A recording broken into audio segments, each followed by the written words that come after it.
That's my music for a startup right there. I like to invest maximum funds, of course, into the show, and the opening music is very important. So, anyway, we're going to talk about past lives or past life regression, also, or reincarnation. So, whatever you call it, it's about coming around, going around, coming around again. The ultimate recycling system, if you will, ladies and gentlemen. So yeah, I mean, there's a lot of accounts of people who remember their past lives. There happens a lot in children. It happened in me when I was all the way up to the age, I think I was 7 or 8 years old, when I stopped having like visions, and I wasn't so specific on who and like names and information, but it was more about the scenes and the stuff that was going on, and definitely me being terminated in a war. So I remember that pretty clearly. I remember that to this day pretty clearly. But when I was young, the images would literally come flooding in. I'd sit there and shut my eyes and see these things, the fire and feel the pain and all that, and I was being doused with religion. I mean, my family was Catholic. My, that part of the family, I got Jewish family and I have Catholic family. You know what I mean? So, yeah, whatever. It comes down to whatever.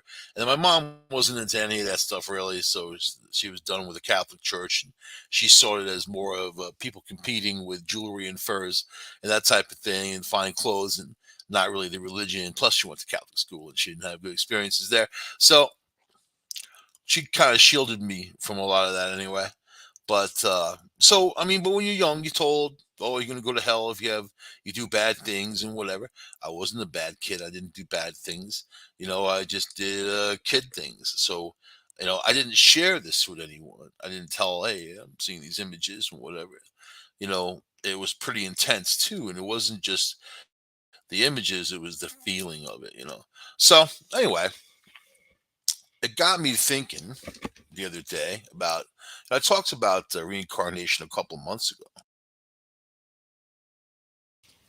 I didn't really delve into the individual cases, the people that not just the hearsay.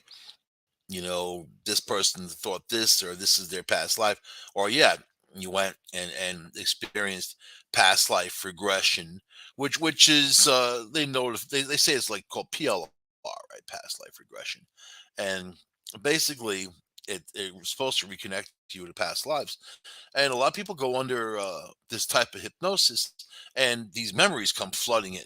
You know, I talked about that with Camp Hero last week, and the experiments at Montauk Point and that type, and a guy who had worked there and who had grew up there, and he had these feelings, and he got past life regression. All these years and years and years of stuff came flooding out. So there's something to it, I think, when you have a large amount of people all being fairly consistent in their statements of what they experience. I mean, when you put together evidence and you put together any kind of timeline, you don't want the stories to be all exactly the same, because everybody has their own individual experiences, but the stories definitely have some similarities, which is important because this is happens to more than one person. But past life regression, I had Dick Sutphin on the show, one of my very first shows. I don't normally have guests on the show because it's only an hour long, and I like to talk. So obviously, obviously, if I have somebody else, I gotta let them talk. But I had Dick Sutphin, and he does, he passed away recently, and he did past life regression, and we had a very interesting, lively concept of a conversation when it came to that type of stuff. I like the meat and the bones. Me personally, stories are great. I love stories. Stories. Our lives are built on stories. Television, movies, and whatever. It's all goddamn one long story. And seems like they ran out of a lot of stuff, so they just kind of recycling, like those movies you watch, or reincarnated of an earlier movie, of an earlier book. Reincarnation doesn't come out so good. Maybe you're not going to come out so good. So it comes out to digs up and said a lot of people suffer problems in this life because they carry it over from their past life. So if that's the case, whatever you're, I mean, you can point to whatever problem you have, even problems with addiction or whatever, and the types of addiction and why. If you start looking for the why, you might find that in your past life. You might be something that was very big and impactful, and you carried it over, right? Which actually makes perfect sense. But I'm also thinking of the future life because the past life, if that's not, this isn't the last one. If there's a past one, and there's a lot of past ones. I had a great psychic, David Starr. David did the Kabbalah, and he told me all kinds of stuff. Told me about my past lives and who I was. I was a duke in one of my past lives, man. Duke of Earl. I was a duke in one of my past lives, and I was an Irish woman with a big ass mouth, and I got stoned to death. And you can take that a lot of different ways. So you can take that a lot, but probably didn't. The outcome wasn't all that good, and people have tried to do that to me in this life. So, so yeah, I would agree. I would agree. And I don't know. So we can get into all kinds of distinction of all that, but all right. So let's say you go for a past life regression. What are you going to expect, right? You hook up with somebody who's reputable. At the police. How far you get into hypnotherapy, I guess, is how far they can delve into your stuff, right? But it's supposed to reconnect you to past life experiences, help you understand why you feel a deep connection with certain places. Like that's interesting too, right? A lot of people have a deep connection to places they've never been, and they have no idea why. And it's almost like they know it. They know the place. They've never been there. They didn't go crazy on Google Earth and ride up and down the streets and virtually like I do all the time. That's my vacation, my virtual vacations. A little wine, a little cheese, a little Google Earth, going up and down the streets of Italy. That's great, man.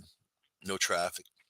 So that that connection, different than a deja vu. Deja vu is kind of a slice. To me, it's a bit of time that is targeting you, interfering, or you're having a future premonition. You get that wave. You catch the wave. That's a good word for it. Wave of time that it was something that you're experiencing in that moment. You felt like you've experienced it before. That familiarity, right? Deja vu. So, but this is the connection with certain places. Also, there's been a lot of discussion about DNA and and memories carried through DNA. That's different than reincarnation. For the most part, I mean, you could be reincarnated and not be in the same family line, but apparently a lot of people are in the same family line. So I find that interesting too. There's also no time limit apparently on reincarnation. I've heard everything from pretty quick and long time. So anyway, and what else are you going to get? Let's see. You'll identify physical ailments that you have, which may be remnants of the past lives. Explore unresolved emotions, which have carried through into this lifetime, creating fears or beliefs which you have been unable to explain. And also acknowledge and embrace the key lessons learned through those lives. So there you go. That's a learning lesson. Life is a learning lesson. There's a lot of, you know what? I have to say this as as a person who has explored people in these subjects for quite some time. There's a lot of BS out there, you know, tons and tons and tons of it. And apparently, the people that really love the BS love to spread it like manure on a field. You know what I mean? So you have to be really careful. No matter what you get involved in life, you got to be careful of the BS, man. And you can usually, I mean, if you're a reasonable person, you can suss these guys out pretty easily because they come off as really fake.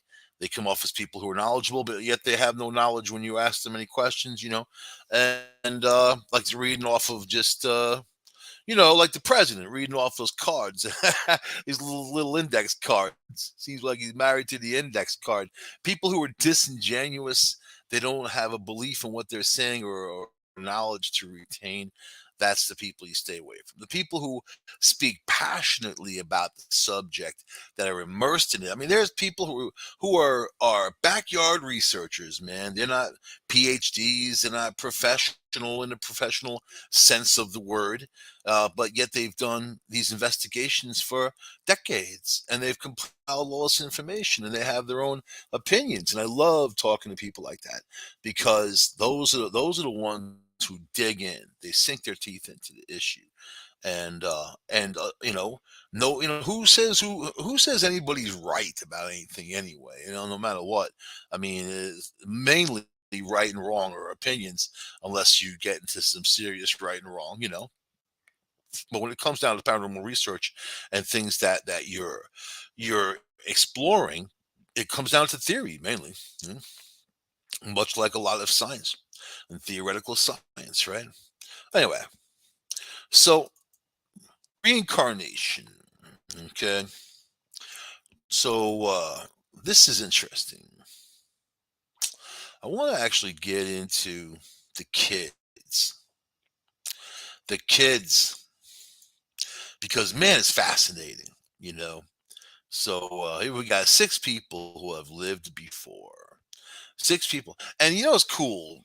Psychology magazine, all these groups, people, the doctor groups and whatever looked into all this, because this was picked up by a few different universities. The University of Virginia has done studies with all these kids and followed them through. And they basically said, of course, like the medical people, they just can't have an open mind. They just can't. And they basically said, well, there has to be a reasonable explanation. I mean, one of these characters has 55 things that they were 100% accurate about in the past, that they couldn't possibly have known as little children. So anyway, I love it when the naysayers get the poop smeared right in their face. That's a Amber Heard reference. You know what I mean? So let's see. Here we go. This kid, all right. So he's like, when I was your age, I changed your.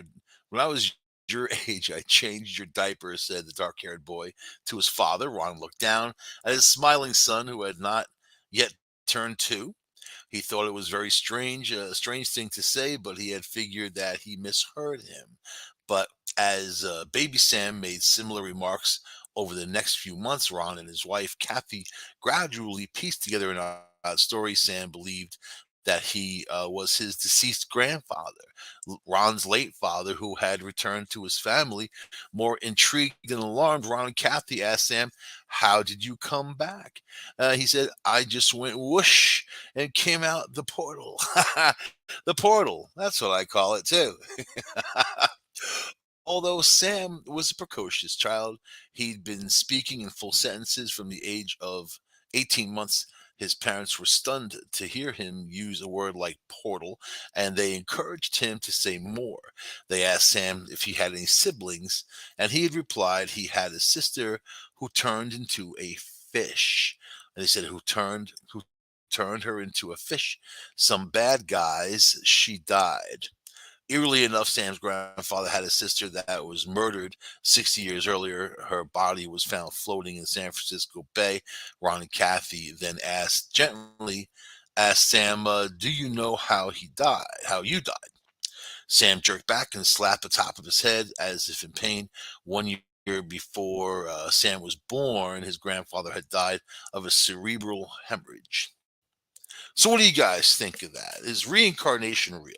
These stories are very intense and very interesting, and the details are very interesting. So, 33% of Americans, including 29% of Christians, think that reincarnation is real. And some 10% of them report being able to recall their own past lives. 10% of people, if you apply that to a whole society, that's millions of people in the United States. So 10% of people, and I haven't talked too much about with probably personal friends about these issues. They think I'm weird enough, and I don't need to really push the envelope. You know what I mean? But those dreams were so intense, and there wasn't even dreams. It was uh, like I close my eyes and see it, visions, and it was really bad, and the smell was bad. I was taking it in through the senses of what this war was. There was all these explosions going on around me, and it was horrible, horrible conditions. And I was just laying there, messed up, and I felt like I got shot right from my lower right, all the way up diagonally across my body to my left shoulder. And that vision had stayed with me for year after year, and I think it was maybe 7 or 8 years old. It was gone. I was thankful that it stopped because it was terrible. I was thankful that it stopped, and there wasn't anybody I can go spouting off to. School psychiatrists and all psychologists. You don't want to tell them anything. It's more like I think therapy is a funny thing, you know. And they're also mandated reporters these days, so you can't even say anything really to them. God forbid if they ever do anything. If you ever get involved, you can't tell them the truth. Just saying. I'm not saying that I do anything like that. I'm just saying that you're supposed to be able to go to these therapists and tell them anything, like your lawyer, right? So, not that I have one, but all right. So let's see. Famous believers. How's this, man?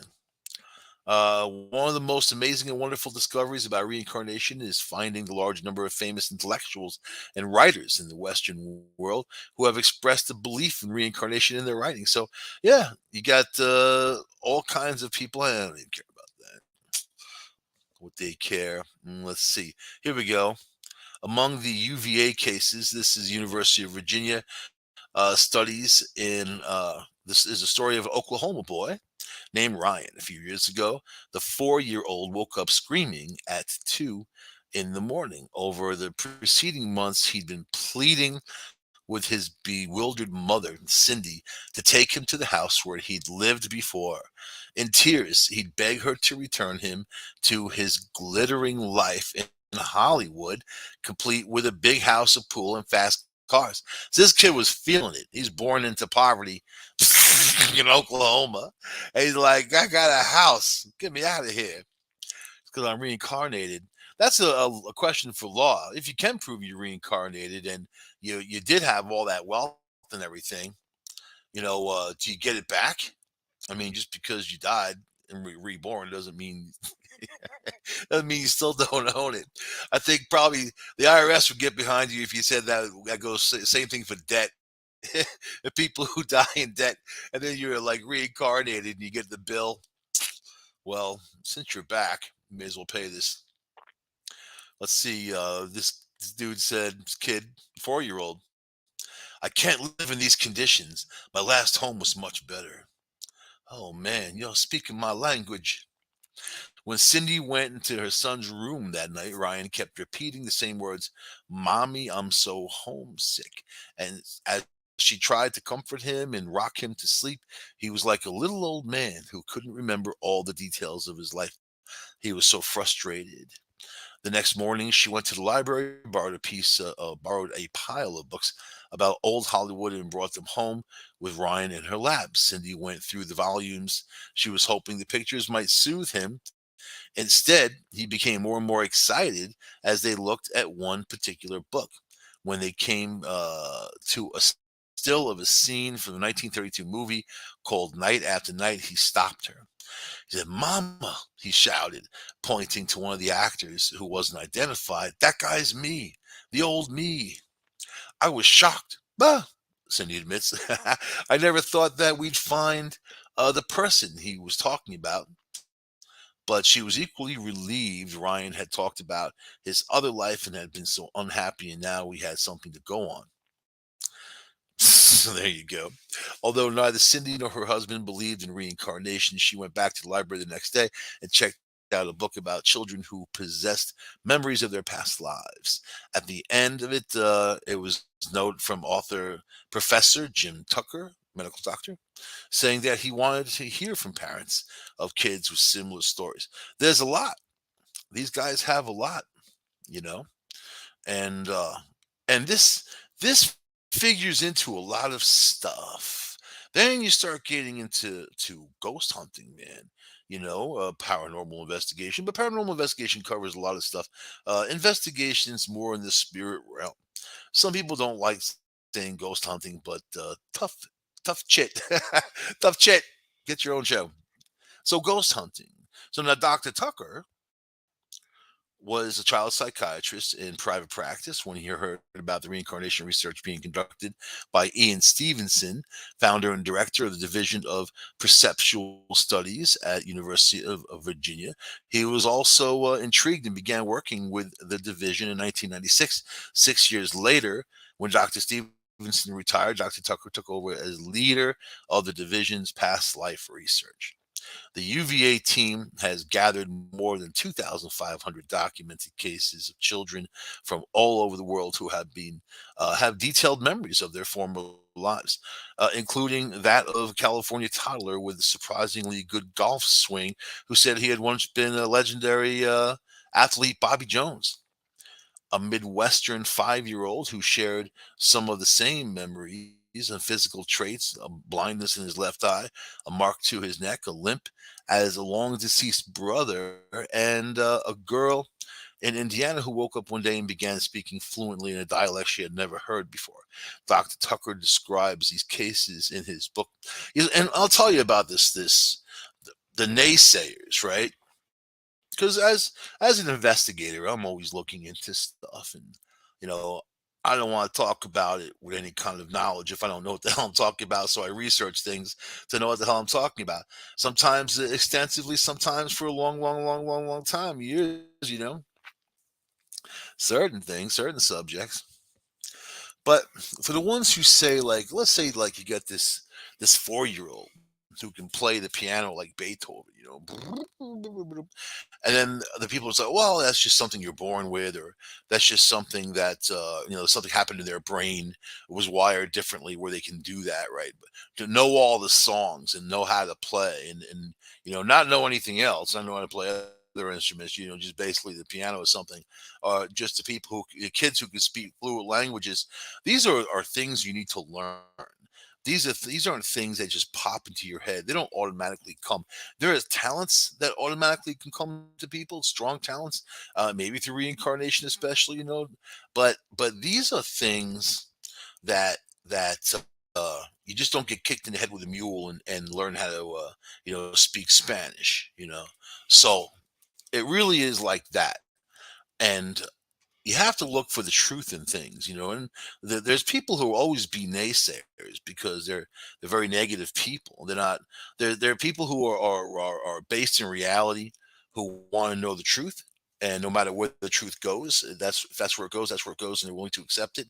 Then ones who are kind of rooted in ignorance, and then they think what they think, that's all that they think, and you can't really impress anything upon them because they're pretty much stubborn, or just closed mind, or maybe they don't have the capacity to understand things, or just really wrap their minds around things, right? They're not developed enough. So anyway, let's see. So when you look at these cases, right, and this is interesting too. Born in Seattle in 1991, Sonam Wangdu was only 2 years old when he realized he was actually the fourth reincarnation of the original Tibetan Lama. Uh, Lama Disong Rinpoche. And let's see. So the realization was a culmination of a number of signs that had been accumulating since before the boy was even born. These included the visions of his mother and her own Lama, as well as the words of the third reincarnation of Dies Hung himself, one who informed basically his acolytes in 1987, the year of his death, I will be reborn in Seattle. So he's on his way out. I'll see you in Seattle. They're like, huh? I'll be coming in on the Stork, baby. In 1996, a boy who by then only answered to the name Trulkala, Trul Trul Trulkula, which means reincarnation, left his family forever to be raised by monks while studying Tibetan Buddhism in Kathmandu. And eventually became the head of the monastery there. So, arriving in Nepal dressed in gold and maroon robes and riding on a luggage cart pushed by his mother, the little Lama smiled wildly. And in 2016, the follow up story traced the boy's journey over the last 20 years. When asked how long he would stay in Nepal, though the little boy was sincere, almost stoic. Lots of time, he said. I'm just going to stay here a long time. That's cute, man. Cute little llama story. How about this? Plane on Fire. It was TV producers who caught Dr. Tucker taught uh, about the best known recent reincarnation case study in 2002. It was he was contacted to work for and appear on a show about reincarnation. The program never aired, and he was told about James Lininger, a 4-year-old Louisiana boy who believed he was once a World War II pilot who had been shot down over Iwo Jima.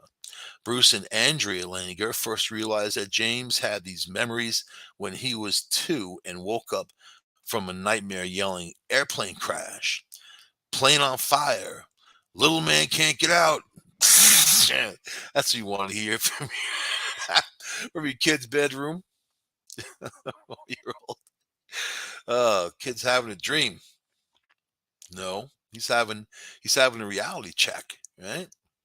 He also knew details about World War II aircraft that would be impossible for a toddler to know. For instance, what was this? For instance, when Andrea referred to an object at the bottom of a toy plane as a bomb, James corrected her by saying it was a drop tank. Drop tank, stupid. So, a 4-year-old kid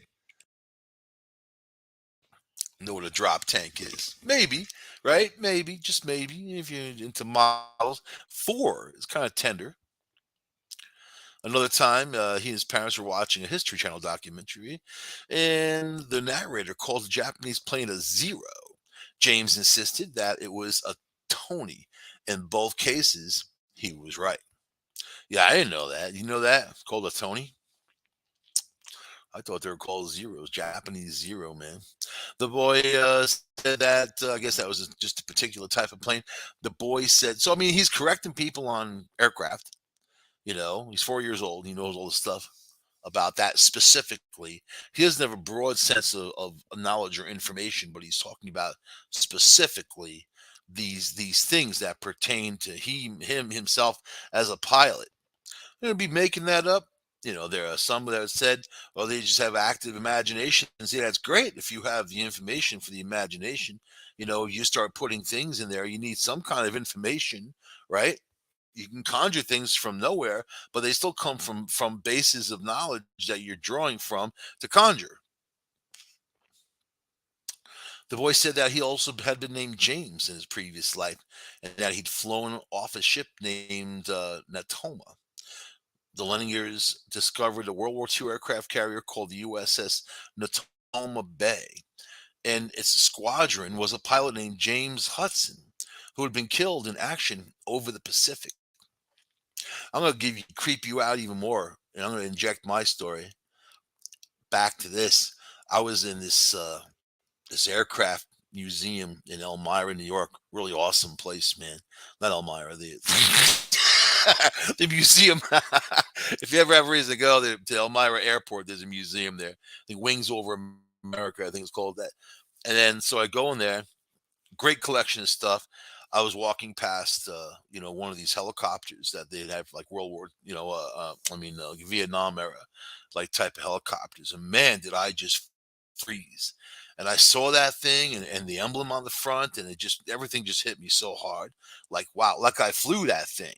Like I knew how to fly that helicopter. And I've always had an affinity for aircraft, being around airports, anything like that. Anyway, that just reminded me of that while I was talking about it. So James talked incessantly about his plane crashing and that he was disturbed by nightmares a few times a week. His desperate mother contacted past life therapist Carol Bowman for help. Bowman told Andrea not to dismiss what James was saying and to assure him that whatever happened had occurred in another life. It was another life, my son. You little 4-year-old. Try to process that in your brain. Another life. And your body is safe now. Eat your pudding. Yeah. Andrea followed her advice, and James' dreams diminished. His parents co authored Soul Survivor, a 2009 book about their family story. You see, everybody's got a story. Why does it have to be like that? You ever notice that? You ever wonder why? It's cool to talk about things, yes. It's cool to document things, definitely. Especially in this type of situation where you're putting these stories together, and that's it. That's great. But then you're writing books and trying to get the movie done. It gets a little out there. You know, it becomes more of a stretch for the people to try to make money, which actually takes, to me, it takes credibility away from people when they start dashing out with books. It starts taking the, like, okay, what's their motivation, and then here's their motivation, is to, I guess that's the name of the game these days, is to try to cash in on everything. But it's ugly, it's ugly, it's ugly. Okay. Dr. Tucker says that he has additional documentation for many of James Linegar's statements, and they were made before anyone in the family had heard of James Hudson or the USS Natoma Bay. Let's see. French responds that children's utterances are often ambiguous and open to interpretation. For example, perhaps James says something about that sounded a little bit like Natoma. You see, that's like when you're stretching to say something negative to debunk something, and you're stretching so far in the world of getting away from the core initial information. In an investigation, you don't embellish information. You don't stretch information. It just is what it is. You put it together like a puzzle. You put it together, and you make sure you don't augment it or do whatever you need to do to stretch your version of what you want people to know. You know what I mean? So let's see. Bruce Lininger, James's father, understands French's beliefs. He's like, I was the original skeptic, but the information James gave us was so striking and unusual. If someone wants to look at the facts and challenge them, they're welcome to examine everything we have. Bruce laughs at the idea that he and his wife planted the memories, saying, you're trying to tell a 2-year-old what to believe. It was 4. And you're not going to be able to give them a script. Yeah, you ever talk to a 2-year-old? That's the terrible twos, man. You know, they're not long on conversation. The only thing that no matter how big and tough you are, when a 2-year-old hands you a little plastic toy telephone to talk to someone, you talk to them. That's it. You take the call. Maybe it's the Dalai Lama. Let's see. I want to get on. I want to get out of this because I don't want to run out of time before I really get to a couple of more of these things. All right. I think this. Okay, the kid who believes he was Lou Gehrig. I like the fact that how you know I like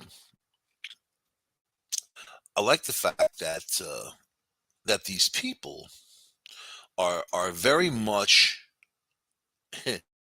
like in the real world of investigation, and they're not embellishing, they're not saying anything, they're not doing anything that's out of the realm, you know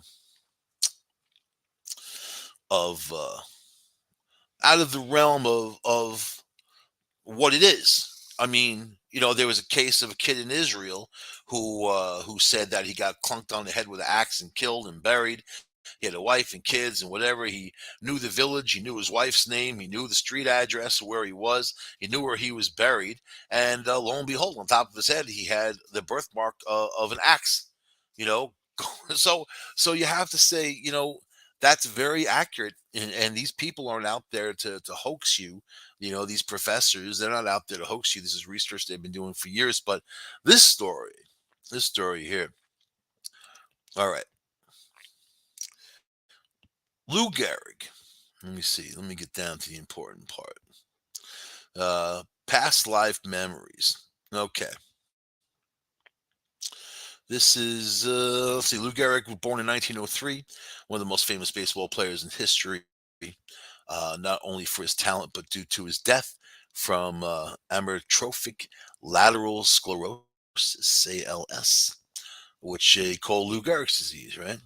And he died on June 2nd, 1941, at the age of 37. Christian Haupt, the son of Michael Haupt and Kathy Bird, was born in 2009. According to his mother, Kathy, ever since he was 2 years of age, Christian had been obsessed with baseball, and at the age, insisting on wearing a baseball uniform, including shoes with cleats, everywhere he went. Christian was not interested in anything else and would not engage in any other play except baseball, which is interesting because it's so dominant, right? When and you die and you're such you're so good at something, and then here you are. I mean, that the dominant trait is going to come out, right? That's going to be the first major thing. These people were known for other things, but this is the dominant trait, which I think is fascinating, right? But so since the time he could walk, Kathy relates that he had carried a small wooden baseball bat. None of this made sense as no one in the family was interested in baseball. Michael Christian's father grew up in Germany where baseball is not played, so he was not the source of his son's enthusiasm. Past life memories of being tall, a tall baseball player, and drinking alcohol. So, since he could talk, Christian insisted that he was a tall baseball player. After Kathy placed the video on YouTube of Christian playing baseball, the video went viral and caught the attention of Adam Sandler, who was in the process of filming his baseball themed movie, That's My Boy, which came out in 2016. Adam liked the video so much, he invited Christian to do a cameo role in his movie, which was being filmed in Cape Cod. I'll tell you about Adam Sandler. I like him as a person. I've never met him as a person, but I think he's a really nice guy. I just see him too much out there. Like he's too much, And when someone's out there too much, Jim Carrey, people like that, or they're just like in your face too much. I start rejecting them. I start pushing them back. So okay, the offer was accepted, and Kathy and Christian flew to Boston. Blah blah blah blah blah. And let's see. And so on the plane, he said when I was big, I didn't wear seatbelts and I drank alcohol, which caused the surrounding passengers to break into laughter. So, following the movie shoot, Kathy took Christian to a baseball game at Boston's Fenway Park. There, Christian saw a large portrait of Babe Ruth. In response, Christian made another unusual statement: I do not like him. He was mean to me. Kathy questioned him. Babe Ruth was mean to you? Christian, in an agitated state, said yes. Christian continued to be very agitated to the point that they had to leave the ballpark after only 2 innings. See? He feeling it for Babe Ruth. And I heard that about Babe Ruth. He wasn't Mr. Nice Guy. All right, back home in Los Angeles, Christian repeated, Mommy, I used to be a tall baseball player. Kathy corrected him by saying, Yes, you will be a tall baseball player someday. Christian got upset to use future tense and repeated, No, I was a tall baseball player like Daddy. She's like, You were all grown up like Daddy? Christian responded definitively and said, Yes. Further, Christian told his sisters that when he was a tall baseball player, he injured his knee and had to take time off from playing. I mean, this is detailed information no 2-year-old is going to pull out of a hat. You know, at this point, the reincarnation came into Kathy's mind. At this point, and explained for her son's statements, but yet the idea went against her Christian beliefs. Ooh. As more evidence of Christians having a past life emerged, Kathy shared the struggle with her pre-existing belief system. That's the problem with beliefs, man. Yeah, it's hard to change a belief. An idea is different, but a belief is a belief. So, and she said she felt like she was cheating on Jesus, man, about reincarnation, cheating on Jesus. I don't want to cheat on Jesus. This struggle also occurred with Bruce Blinger as he investigated the past life memories of his son, which is described in the reincarnation case of James Houston Jr., James Leniger. All right. Right. At another point, we got time. Yeah, we got time. At another point, Christian said, Mommy, I knew I was a kid before, but there was a fire in my house. There was a real fire in the lights. Kathy realized he was talking about the fire used for lighting fuel by natural gas, something he had not learned about normal means at 6 years old. He said, when I was a tall baseball player, tall like daddy, I used to stay in hotels almost every night. She asked, do you fly in airplanes? And he said, no, mostly trains. Further, he said, we played our games during the day because there was no lights on the field in the olden days. On the, the olden days. Little 6 year old, in the olden days. I used to go to the club and get pretty busy, mama. You drop me off at the club down the street later on, get me off with some cash. Lou Gehrig wants to go out, drink some alcohol. On another night, one night before going to sleep, Christian said, in the old days, we wore metal cleats, but no batting helmets. Kathy found this also true, as she found batting helmets were not introduced until the mid 1950s. And Christian continued to have an intense dislike for Babe Ruth in an attempt to identify who Christian could have been, if indeed he was describing a past life. Kathy put together photos of a baseball team from Babe Ruth era. Kathy pulled out a black and white photo of the 1927 Yankees team, and Christian pointed to Babe Ruth and said, there is dumb Babe Ruth.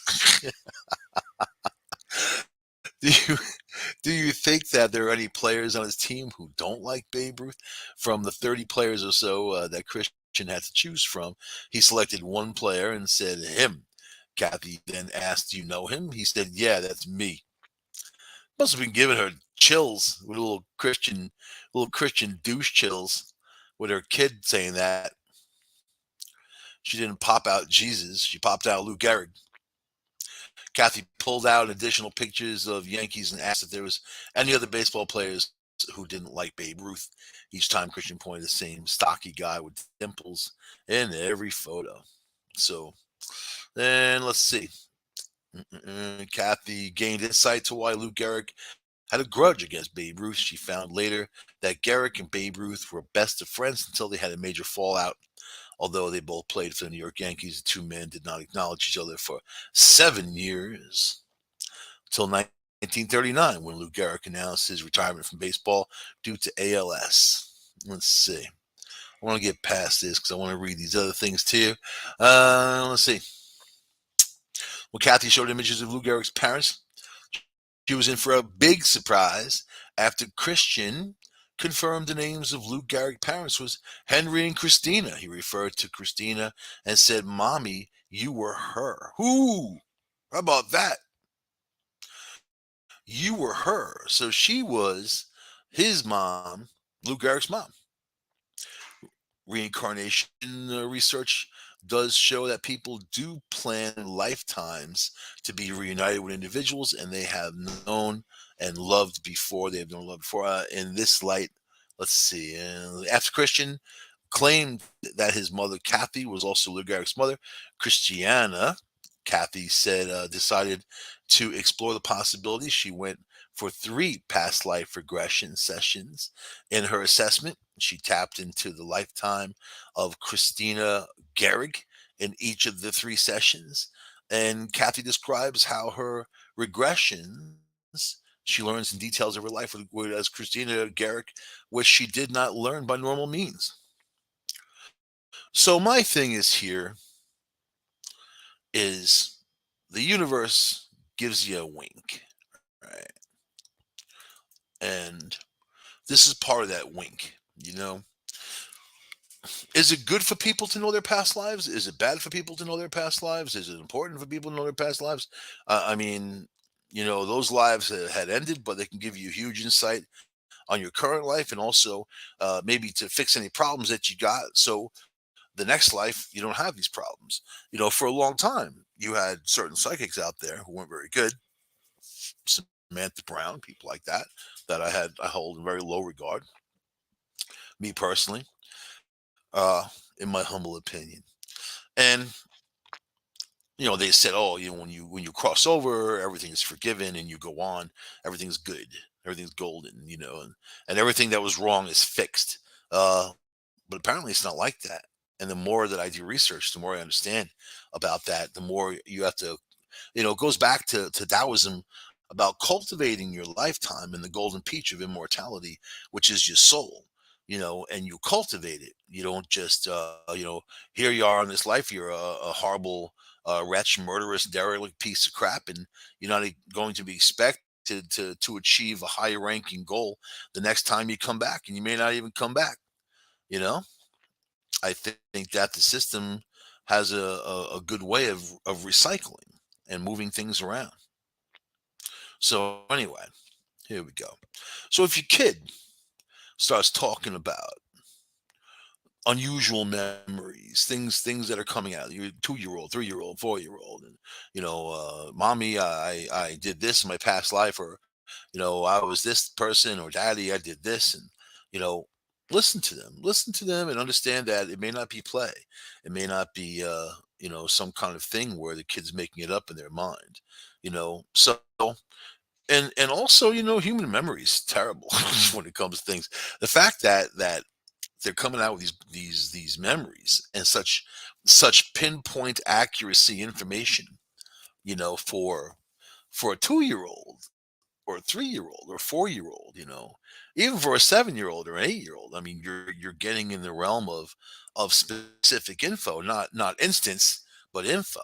What bomber group you were with, or what your name was, where you lived, and who your wife was. So, and memories of past lives can manifest in dreams. The kid can say that they had all these different dreams. I mean, man, I have dreams. I have dreams of the past, way, way in the past. I mean, in the past, and also dreams of the future civilizations. And some of those future civilizations were actually in the past. So figure that out, you know?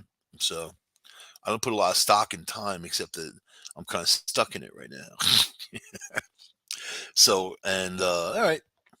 Fears, these are like the nine basic ways you can tell that if your kid is having these issues, or might want to breathe into it. So we talked about the unusual memories, dreams, and nightmares, fears and phobias. So one of the things about people is that a lot of people that fear run their lives. you know so, but there are people that have fear for water, birds, numbers, mirrors, plants, you name it, all kinds of fears and phobias. Do they come from someone? I mean, if a 2 year old's got these kinds of fears, you got to think like, I mean, fear of water, fear of heights, I think is sensory familiar. I think that it's also something that can be picked up very easily without having a past fear of it. But it's also something look into if they're talking about affinity for unfamiliar cultures. So if your kid starts cooking some great Indian food and they're 3 years old, it might be something to it. You might want to look into it. Talking about other cultures, or man, especially if they can speak different languages and whatever, or especially where they feel comfortable. If they feel comfortable talking about that subject, or if you see some information, you're looking at a book with them, or you're watching a movie or something, a television, and something runs across that's very familiar and comfortable, and they start talking about it. That's something to look into also, and passions for the things that they do, the things that they love, right? Like I mentioned with aircraft and that type of thing. It's the passion that goes behind it, what you really love. I have a passion for photography, right? And that's my thing. There's a whole bunch of things I like to do, but the stuff that you take to like a fish to water, right? Also, uncontrollable habits, the dark side of passion, habits, uncontrollable habits, obsessions that take over people's lives can definitely marginalize them in a society, right? Obsessive compulsiveness, hoarders, that type of thing. Anything really. I mean, there are all kinds of uncontrollable habits, or people who will partake in a certain habit, but then there they are, like smoking, you know, and they get addicted because it physiologically changes your brain to accept that addiction. Your brain wants it, right? And inexplicable pain. If you have aches and pains, doctors can't pinpoint, right? You might be labeled hypochondriac, or maybe it's definitely some past life injury that you're carrying over. So my thing is now, if you're carrying something over, but it's not your DNA, it's not your family line. I mean, some cases that they are, but there's a lot of cases that they aren't. So how does that information, those memories get carried over from that person going and that one coming, right? And birthmarks. Birthmarks have been touted as evidence of reincarnation. One frequently cited case was studied in the 60s by University of Virginia. A boy he claimed his name was Maharam, who was killed with a shotgun fired at close range.